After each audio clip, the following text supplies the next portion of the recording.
has been successful so far, has been really great, and outfitted us with this sports utility Yep. wear as well as the formal attire that we wear once in a while. Yep. Once in a while. The weather is like pretty hot nowadays, Yeah. so we just kind of like alternate back and forth. And this is pretty comfy too, Yeah. But the most important thing is stylish and comfort. Yeah. There you go. Uniqlo. We had a whole bit. We had a whole bit about like Hafiz supposed to like model and like do poses. Maybe we'll do that like in the third game, right? Yeah, Maybe we'll third do it in game. the third game. Yep. But for now, guys, we're waiting to jump into the drafting phase for game number 2.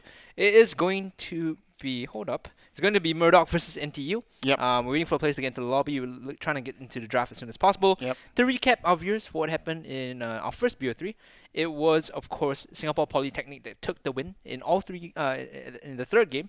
So they went all 3 games, and Singapore Polytechnic were the victors. Yep. IT College West, they came up with flamethrowers blazing in game 1. They played this interesting new variation of Xbox, and it found them success in game 1. But Yep. once it was banned out in game 2 and game 3, started to disappear. So we'll see if either of these teams decide to pull it out. NTU versus MURDOCH, it's going to be up on your screen. Whether they decide to pull in the kind of unique strategy is going to be up for debate here. Alright, so we're going to go into the draft lobby. MURDOCH 0-2 against NTU 3-0. So here we go. The second series of the game, first game for the second series, MURDOCH on the left side and NTU on the right. Seems like right off the bat, Xbox. Okay, yeah, you know what they've been watching? They've been following, they know what's up. Eve on the other side, still a relatively strong ban, I think. Yeah. Just very frustrating to deal with in terms of her area control. Popo and Koopa, no surprise. Is it going to be Selena here? Maybe Jawhead? I feel like if they're going to be, very meta, Eudora coming in. We talked about Group B. It's a bit more of a try-hard group. They like to play meta. They don't like to play the Rojak style composition. So all things we see here are things we expect to be tier 1 and banned out. Yep. Jawhead, Selena. Maybe. Matilda. Matilda's open too, so Okay. And I do like the Matilda. I kind of described her as the way you can get a return ticket into fights. So ability to ferry people in and out of safety as well as being a primary engage is very strong. Response here should be the Lunox coming in.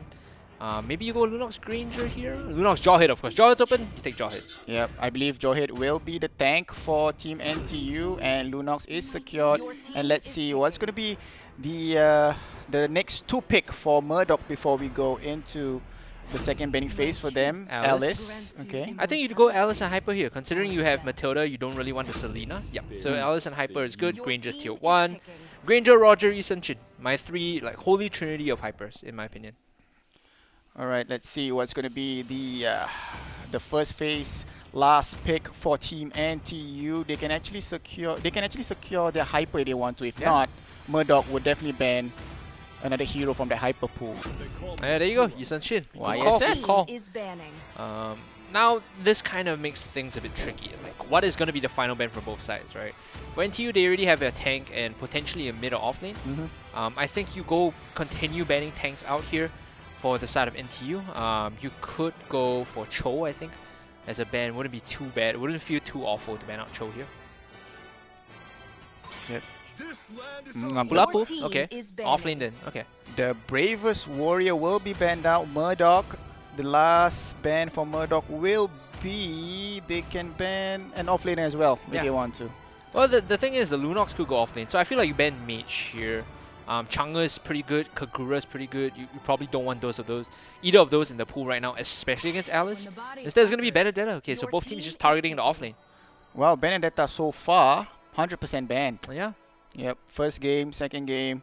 So we will not be seeing her again. So let's see what's going to be the pick on the side of NTU. I believe it's going to be like what Hungry is going to say. It's going to be support. Mage. Oops. My pen. No. No. It's going to be lost. It's okay. We'll pick up later. Yeah, support mage I feel like is the play here. You kind of have to review that now. Especially because it's one of those things where you don't... welcome to the what? What was that? Was that something we said earlier? Yep. Okay, I wonder who that is. Yeah. Yep. Alright, so... It's going to be Harley coming in here. Again, with the Isan Shin, I'm curious if this is going to be like a mid-mage Harley, or if they're going to flex Isan Shin somewhere. In theory, it should be a mage Harley. Yeah. Right? It shouldn't be a hyper jungle Harley. Yep. Seems like he's not going to be because he's not having that retribution. Ruby will be secured for NTU, and the final 2 pick for MURDOCH will be The Imperial Justice coming in from Sylvana. I believe it's going to be the off lane. And Belleric. Belleric tank's pretty good, actually. I feel like with this comp, it's you have a decent team fight composition. Like, Sylvana rubs me the wrong way, but I do like Belleric a lot more. Her Imperial Justice cooldown was nerfed quite a few times, and like, for you to lock down one person, the only person you want to lock down with this composition is Harley. Either Harley or Isanchin, if you can get to him. But like Harley, you want to lock him down so he's not like annoyingly mobile in team fights. Yeah. All right, welcome to the Land of Dawn. This is the second series of the game. The first game for MURDOCH versus NTU. So it seems like both teams will be going that. Okay, so far it seems like it's going to be 1-3-1 composition. So no longer sorry, NTU is going to be going for that 2-2-1 composition. So Hungry, take it away. What are they doing here in the early game? I mean, essentially it's going to be flash farming. So what you want to do here with the Harley, and Harley is one of those few like heroes that can get early push and not be pressured out, especially against Matilda. So he's still going to get shoved in, but you want to create space for the Isanchin to flash farm the jungle as much as possible. Meanwhile, here in this lane, dude, if anyone dies here, I'll be so upset. This is the most boring lane ever. The Battle of the Mages. And there you go, Alice using that Blood Ode to escape. And we're going to focus here up in the middle, Jawhead there. Being in the front line, trying to open up the map actually for both YSS and Harley. Yeah. In terms of speed right now, you can see that they're matching each other relatively well. It's just that MURDOCH has spent some more time. Early in the game, we saw the Belleric give Granger a bit of a hand in the jungle. So, oh, there you go. Actually, finding a kill here. I talked about it in a 1v1. You know, it was the most boring lane, but never said anything about a 2v1 or 3v1 in this case. What was better than the kill was that Jawhead ejecting Harley away. Oh my god, that's fun. That was a nice ejector coming in from Jawhead, but then again, Harley without that level 4 still manages to secure the kill. So level 4 here for Harley. He's going to recall back, and we're going to focus here up top. Mountain Shocker has been activated there. Look at that, Belleric trying to escape, but don't run, Wolf King there by Ruby securing that kill. It's going to be 3v1 here, 3v2, sorry. Sylvana is there, so they're going to cut this wave. And here comes Matilda. That's a smart move, cutting the wave, because now you have to soak an extra wave while NTU can set up around this turtle right now. Level 4 on the Harley is very scary. You kind of have to respect the damage on this mid-mage right now. He has a lot of one-shot potential, especially because the only tanky, quote-unquote tanky member is the Belleric. Wow, that was a nice cut in there by Belleric, absorbing the ulti from that Harley, but Ejector have ejected Belleric into that fight. So Belleric is going to go down. Yep. So it seems like 1-0 there, and Turtle is still up for grabs here. Yeah, again, the only kind of tanky person in that lineup was the Belleric, and for some strange reason, NTU decided, yeah, we'll try it all in the Belleric with the Harley, right? It's not the play there. They needed to be looking for like the Granger or possibly even the Matilda, but they're unable to find the target. Still, they're back onto the turtle. This is Isanchin, does it very quickly. No issue there, especially when you can micro and swap between range and melee. Do it very, very fast. So he secured the first turtle of the game and securing that little wanderer as well. Seems like there's going to be a fight coming in. Flicker has been used by Lunox. 3v1, Granger is there. He still has his Death Sonata. So he's going to secure that crab, and I don't think they're going to jump into Lunox right now. Still has the Brilliance, so it's really tough to dive Lunox because of the evasion, but meanwhile we saw the Sylvana die, Harley found a pick. Again, Harley can kill almost anyone right now, apart from the Belleric, so you just have to be very respectful of how he's moving around the map, essentially. Slippery. Yep, Harley there, all alone, but look at Jawhead. Jawhead is at the tier 1 turret so far away. Now he's trying to escape there, but he has Harley coming in. There you go, up top, nice. I'm offended there, trying to pull away Sylvana from the Imperial Justice. Harley's going to kill on that Alice. Mountain Shocker has been activated to open up the map for his teammates, and I believe Ruby is not going to be engaging in this fight.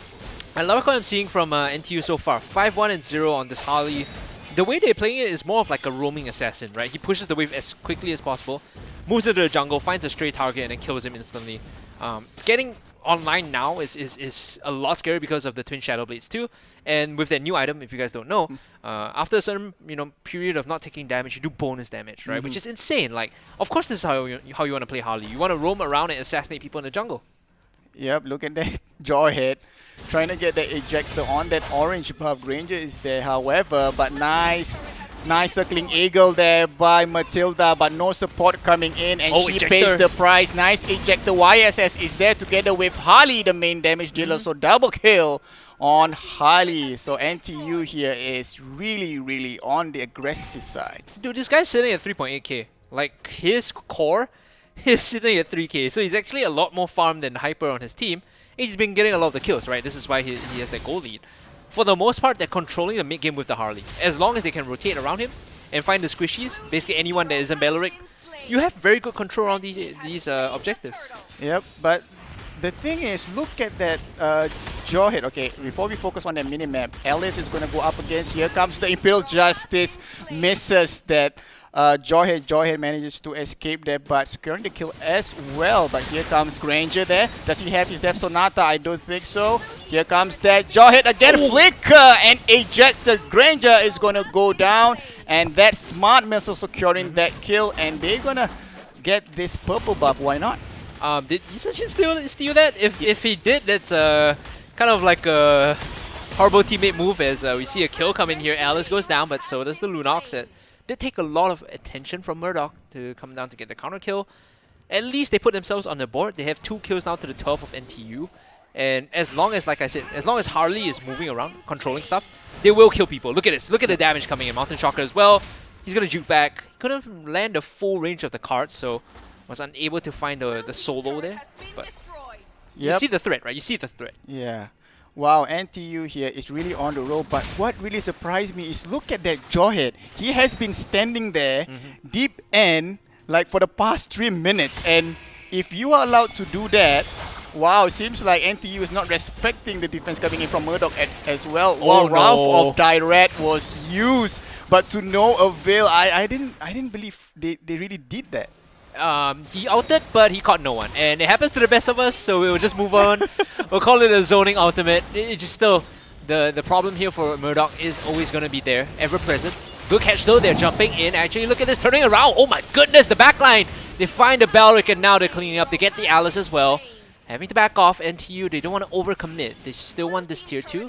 Potentially the inhibitor as well. Harley does not have the ultimate, so it's hard to just jump in and one-shot someone, but with 4 members here, with 5 members here, it should be able to take down this inhibitor.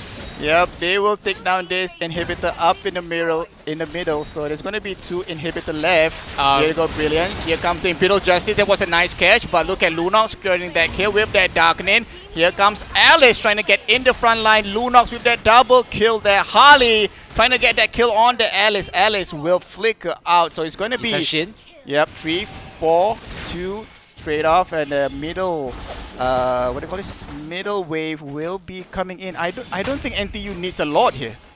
I mean, it's still very early in the game. Everyone's just respawning now, so they can't GG push, but they could just move over to take the big objective here. Essentially, NTU, they have full control, right? They are like close to 10k gold to hit, so a lot of that is resting on the carries. Jawhead here just being annoying, trying to buy some time for his team while they move over. Unnecessary. I would say unnecessary, but when you're this far ahead, it's just I'll call it ego play, a style play. Oh my god. 3 ultimates wasted on that Jawhead. They really want him to die. They really want him to die. Okay, so it seems like NTU, they're securing that, I think that second. Oh, look at that! Maybe. Oh. Okay. Yep, this is what we're talking about, right? I think because he is so far ahead, he's like 6.6. Yes, Yusachin's caught up. He's been flash farming, but for the most part, if he finds a squishy, they die. It's because of the Twin Shadow Blades, right? It feels so good, and the Feather as well. Like, you have to be careful. You have to respect the spacing. The Wrath of Dryad there, not really gonna do anything. Oh my god, there you go. Imperial Justice was used, but she got Justice served on herself. So she's gonna go down, and look at that minion wave coming in the bottom, hitting that base. Here comes Jawhead with the unstoppable force. Ooh, and ejector. that ejector on that Granger. This is definitely gonna be a GG team wipeout, sir. There you go. The battle rate is not gonna do anything It's for so now. He's early. gonna go down. Yep. In the game that he outed, died, and then came back and outed again. That's how early it is in the Yep. game, right? It's like 9.5, and they're still trying to pad their KDAs. They want the stats a little bit more, but NTU in a very dominating fashion. Yep. With the Harley, again, we see an appearance of new items, making a very big difference in the game, Twin Shadow Blades. Once he pops onto someone, like he gap closes, he throws his ult down, the cards fly out. It's like you're donezo, right? Yep. And there's very little, I think, for Murdoch to do to counterplay that. Like they can try, but being isolated equals death. Like there's no response to that. Yeah. Wow. So huge win, 25-5. Not an even matchup at all. Yeah, I want to say it was even. I want to try and like find some way in for Murdoch, but it was a tough one, right? Yep. And how do you come back from this? I think the Harley isn't necessarily the issue. It's not inherently a big problem. The player who played it well. I think it was Air that played it well. Good job, well executed. But it's more of like a fundamental team thing. The fact that they allowed him to kind of just roam around the map and punish them because they were squishies. Just goes to show that I think on a whole, Murdoch might need to just sync up better. The thing about punishing Harley is like if he's walking around trying to find solo kills, you need to send 3 members and like just straight up kill him when he walks up to you. Yeah, and the thing that I worry about Murdoch here is this. Like the draft picks that they have, like Belleric and some of them, is basically you can tell that it's a comfortable pick for them. Yeah. Right? If it's comfortable pick for them and they cannot win this game, what can they do in the next game? You get what I mean? My man, he went there. Hafiz just went there. Right? He's like, if this is how they play at their best on their comfort, what's next? How are they going to lose even harder? Is what he's trying to say, right? But I think there is some value in playing like meta, and hopefully in game 2, the draft should be coming up soon. Hopefully in game 2, they understand the value of picking certain meta picks. Like Jawhead is popular for a reason, right? The way you found those, like he found those engages, goes to show why Jawhead is so valued by a lot of teams. Similar to Selena, hitting a good Abyssal Arrow just feels good. It's a win condition for your team. These picks are popular for a reason. They're strong for a reason. Maybe just, take a page out of your opponent's playbook and draft them for your team. Even though they might not be comfort, they're strong for a reason. Yeah, I mean, if you don't have your comfort picks, probably play heroes that you are, like it's technically easy. Yeah. So I think, maybe. I just... But Layla, you're going to say Layla? Well, Layla can Get out here. Alright, I think the draft phase is on the way. Let's take a look at that. No Layla. No Layla at all. No Layla. Yeah. So here you go. NTU is going to be on the left side now. Murdoch is going to be on the right. Eudora again so far. 100% bans here. Yeah, similar to the Benedetta, I think there have been both these picks have been 100% pick ban, right? I think Eudora has picked up in game 1 of the day. Yeah. So it's 100% pick ban. Eve again, no surprise here. And this is the part where you decide whether you want to ban export as NTU. You can leave it open. You can leave it open and then force Murdoch to ban it out. And if they don't, you first pick it. Yep. That's something that teams tend to do when they're on blue side. Alternatively, you can just ban it and just play your normal game. Instead, they will ban Popo and Cooper. And now Murdoch is forced to respond. Well, will we see an Xbox? Will we see an Xbox ban here? Yep. Oh, so no Xbox for NTU. Forces them to ban it. So now the response here is like, okay, we get whatever we want. I think first pick Jawhead here is really good. Just because NTU has shown how comfortable they are on like that pick and how they can start fights. Harley is not necessarily first pick worthy. I think Matilda or Jawhead both work very well. Maybe they just value the safety a lot more, right? Like I said, Matilda is one of the few heroes in the game that gives you a get out of jail free card. Allows you to just like leave the fight once you coordinate with your teammates. So there's a lot of value there. So Matilda will be secured by NTU, which means it's opened up 2 slots for Murdoch. They want that Harley. Okay. It's not, again, it does not feel like them picking Harley is a statement, more so is a counter pick. Just we don't want to do that, so we're just going to take that out. Okay. So with that retribution, I believe mid laner. Yeah. Maybe hyper Harley. I mean, it remains to be seen, right? It really remains to be seen. There's no like way they need to hard commit it just yet. Like what we saw earlier, it could be mid, it could be hyper in the jungle as well. Yeah. Alright, so Hilda will be the second pick for Murdoch. More skirmishing, right? Yep. I'm trying to make sense of this because the way that Murdoch drafts to me seems like kind of what you said. You're spot on, right? They like to draft comfort picks. They like to draft things that they think work in their team. Hilda is not like a tier 1 right now, Yeah. And well, neither is Guinevere, but just Okay, so it's going to be Beatrix and Selena coming on the side of NTU. Beatrix with that flick goal lane. Goal lane. Yeah. Yep. Like teams this tournament have been playing stuff like, oh, you know, first pick Guinevere, early pick, you know, Hilda, this kind of things. Like, it's more of a comfort thing, and like what Julian said, Rojak as opposed to meta. And like exactly that, like Franco, like dude, is this meta? No. Is this comfortable for them? Yeah, probably. You know, it's not something that they hide up their sleeve and like, okay, we're gonna last pick this and it's gonna surprise you. No, they just pick it early because they like it.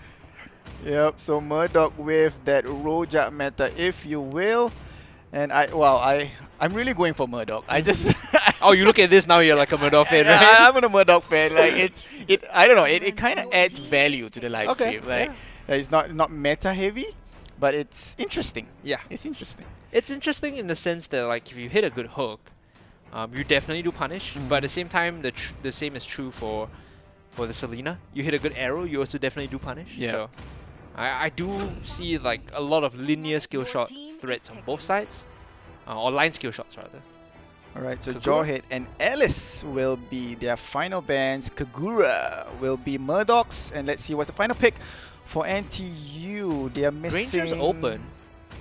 Granger's open. Why didn't I mean they could put Beatrix in the jungle, but okay, it's gonna be carry here. I don't necessarily like this above the Granger just because now you're funneling your team into like double scaling marksman late game, right? Between Beatrix and carry, you're like, okay, we're not gonna fight until we get our items, right? Whereas with Granger, you can still fight early on. It still feels okay. Rojak. Nah, okay, this is less Rojak. Angela here, okay. Wow, no marksman composition from Team MURDOCH, so it's gonna be the Harley that's responsible for most of the damage here. Yep, and well, I believe the hard guard coming in from Angela can be with Hilda. Yeah. Yep. I think that's the only person, apart from Franco is kind of iffy still. It's like if you hard guard a Franco, you feel kind of bad, but you could put it on Hilda, you could put it on Harley too if he overextends.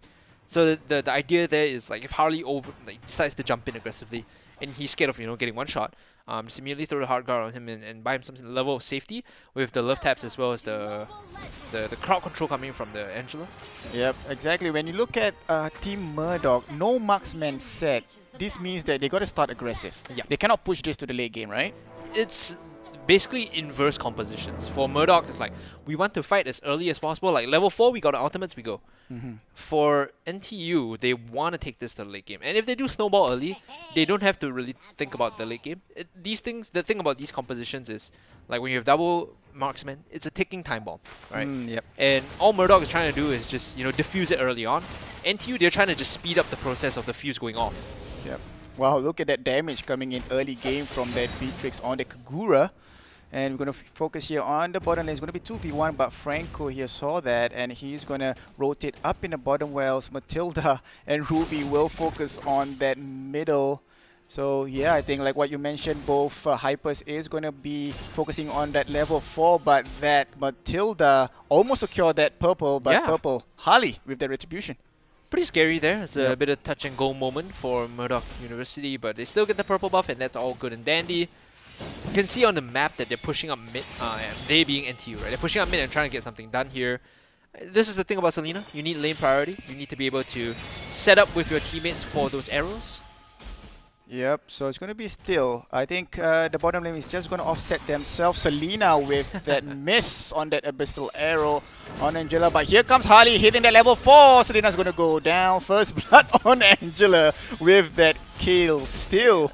I think it's okay. I think it's okay. They do the right things here. MURDOCH University, they understand that level 4 is the goal. The goal window, they need to start forcing things. Unfortunately, they lose the Kagura in the top side. Jumping in here, he might just get punished. They don't really have any control for the Harley. They have a nuke, but it's pretty much it. Yep, so we're going to focus here on Ruby. Ruby is all alone for now. It seems like the first turtle will be in the bottom half of the map. It seems like NTU there, trying to get that turtle. So they're going to start it off. It seems like MURDOCH. Harley is in the top lane, so I believe this is going to be a no contest turtle. Yeah, there's no way for him to really come down. Yeah. They timed it very well, by the way, because they knew like the timings of when the Harley would rotate to the top half of the jungle and then come back down, knowing what his path was like because Selena had early information.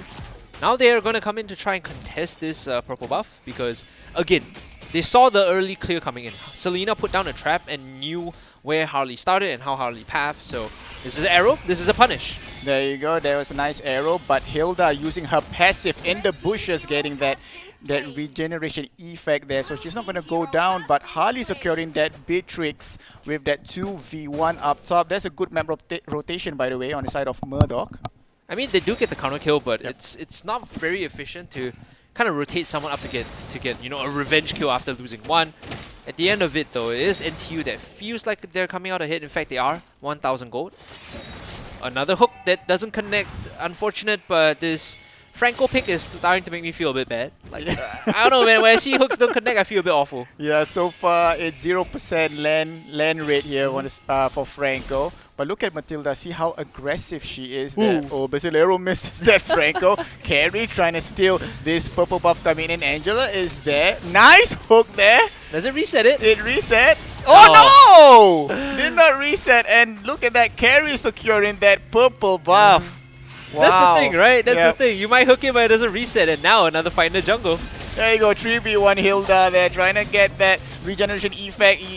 Franco stepping in the front line, but here comes the onslaught coming in from NTU. That was a nice I'm offended coming in from NTU. So one kill, nice abyssal arrow. Jelena is down. Will they jump in? No, they will not. That's too greedy, right? You get a free kill after you connect on the I'm offended, and you just move on.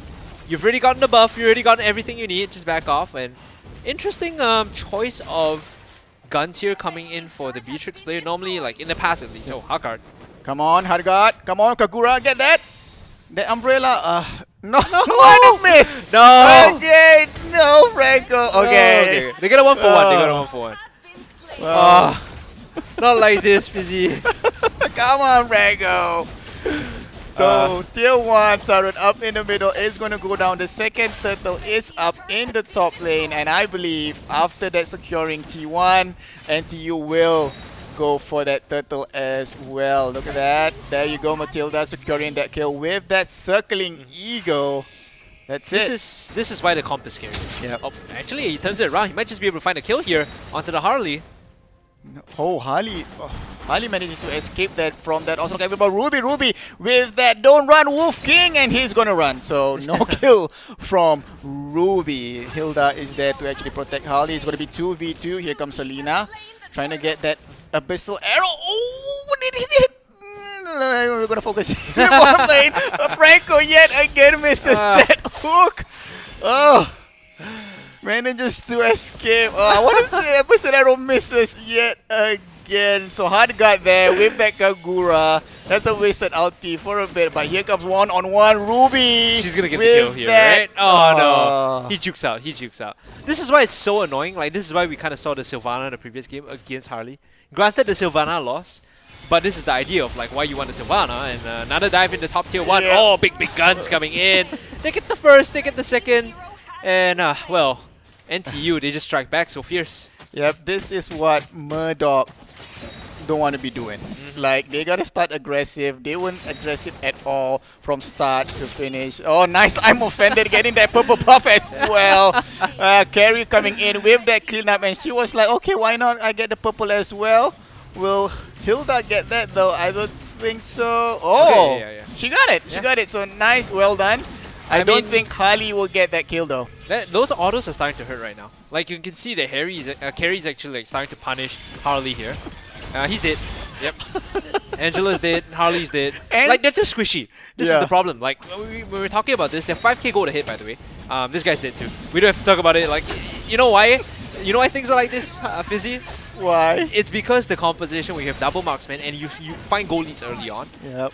At 7 minutes, your item spike and your power level feels like it's 11 minutes because you're so fed. And this is why this composition, like I said, it's a ticking time bomb. Their job is to make it go off faster. They want to make the bomb explode as quickly as possible. For MURDOCH, they need to defuse the bomb, and they've done a horrible job at doing that.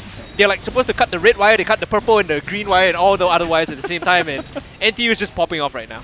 Yep, and they are popping off really well. Seems like Angela is actually an abyssal arrow magnet there. So there you go. They're going to secure this T to turret up top with no problem. Abyssal Arrow misses this time. But look at Hilda slowing down with that spinning light wheel from Carry. Abyssal Arrow hits Kagura but uses that Sime Umbrella to escape. The nice I'm offended getting that kill, but Hook on that Matilda. But Matilda using the Circling Eagle, securing the kill on that Harley before going down. Oh my god, that was the only time Franco manages to hook someone and hooks that Matilda, which secures the kill on that Harley. T inhibitor cloud is going to go down. Another Abyssal Arrow. There you go. Double kill. This is probably GG here. Yep. Fizzy. I can't even begin to describe how funny it was when the hook landed. Okay, this time it gets a kill. Okay, this time it gets a kill. The previous hook landed and Matilda was like, "Oh sweet, you know, I can out it now." It was like, "Oh, thank you." Oh my god. Murdoch, you know, never change. The comfort picks, I love it. It's entertaining. Yeah. This is esports. The root of esports is entertainment, and I am thoroughly entertained. 9k goal lead for NTU.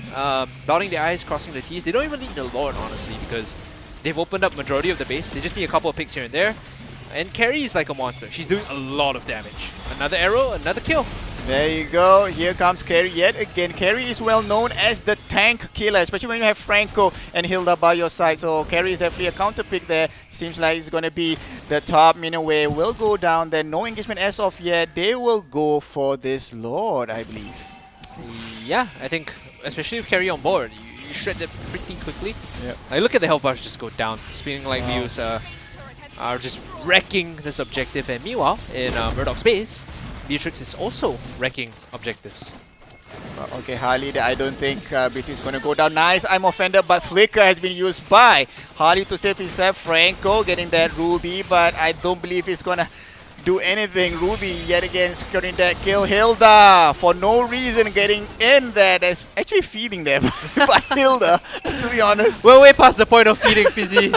We're at the point of survival, you know. Yeah. Oh, one more rocket in, a double kill. Okay, style points, I'll give it to you. But, you know, ladies and gentlemen, it's times like these I appreciate that Murdoch put up the fight. You know, it looked really good at the start. They're the ones that got the first blood with Harley.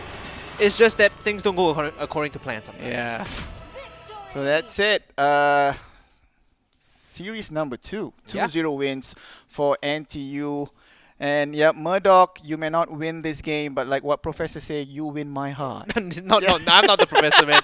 I'm just a man here to watch some action, you know. The professor's home doing some other stuff, you know. So, yeah. And NTU with a very, very good showing. And now, you know, with this win, they put themselves 4-0. So they will be, you know, for now, top of the table until we watch their kind of, you know, group mates play. NUS is also 3-0. If they win their match later on after this against RP, they will be tied first with NTU. So both of the universities actually putting up, you know, or at least showing that they are very strong contenders for, you know, first, second, and third to leave this group. Yep, exactly. And the fact that NTU is actually the first runner-up last season. True. So they came in second. So they are a strong team. Yeah. You know, but well played by Murdoch. Yes. You know, so it's a hard game. I but mean, no surprise that, you know, NTU with their legacy of like, okay, this is a kind of a title that's they've been so close to in the past year, for them to come back and put on this kind of dominating performance against Murdoch, who this is their you know kind of venture into Mobile Legends Bang Bang as an esport in the tournament. So I commend them, like we said, and have not won the game, but he won our hearts, and we are very, very touched. So before we go for a short break, ladies and gentlemen, I will want to pose the second question, and then Fizzy will cue us off. And just to give you a brief refresher or reminder, we've asked the first question already at the end of the first series. Now we're asking the second one. If you get both correct, you stand a chance to win a $100 Uniqlo gift card, courtesy of, well, our proud sponsors, Uniqlo. So without further ado, I shall ask the question. Which hero has the title Wings of Vengeance? Which hero has the title Wings of Vengeance? And if you know the answer, put it in chat right now. Type your answer, hashtag Uniqlo, and we'll sift through all your answers. We'll see if you got both correct, you know. And if you did, you know, maybe one of our staff members here at Skoga will be reaching out to you and congratulating you on your win here on the Skoga broadcast. So Campus Legends broadcast rather. So Fizzy, any thoughts before we go for a break? Well, I'm actually looking forward to the third series. Oh yeah, RP versus NUS. RP NUS 2-0 against 3-0. So this is the battle of the undefeated so far. Yeah. But at the end of today, someone will have that first loss. Yeah, one team is going to take the loss. And Yep. you know what? I think NTU will be very happy if RP is the one that comes out ahead, because then they will be 4-0 and NUS will be 3-1 and they will be sitting in second place. No first place tie. Yep, that's good. So we're going to go for a short break, and when we come back, we're going to go to game number 3. See you guys soon.